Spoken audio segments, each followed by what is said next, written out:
La France a un incroyable talent. Ce numéro, jugé choquant, a été coupé au montage, révèle Éric Antoine.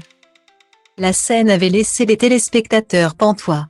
Le 8 novembre dernier, dans l'émission La France a un incroyable talent, une femme au don assez original s'était présentée face au jury composé d'Éric Antoine, Hélène Ségara, Marianne James et Sugar Sammy.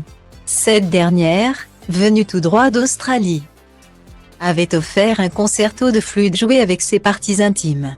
C'est la tête à l'envers et les jambes écartées sur deux chaises qu'elle avait surpris toute l'assistance. Une séquence qui n'avait pas été du goût de tout le monde, à tel point que la production avait été contrainte de se justifier. Il lui avait en effet été reproché de diffuser une séquence obscène à 1 heure de grande écoute. Dans les colonnes de 20 minutes, Déborah Huet, la directrice des programmes de Fremantle, avait ainsi déclaré « Ici, on a fait très attention à faire sortir le public. Karine a prévenu que le numéro était adressé à un public averti, on a ajouté des conseillers au moins de 10 ans. Et puis on a édulcoré au maximum au montage pour garder le côté humoristique et décalé avant tout. Il n'en demeure pas moins que l'expérience n'a pas été tentée à nouveau. » Comme l'a révélé Éric Antoine au lendemain de la grande finale de La France a un incroyable talent. Un autre numéro, tout aussi perturbant, a en effet été censuré. Parfois ça a été trop loin.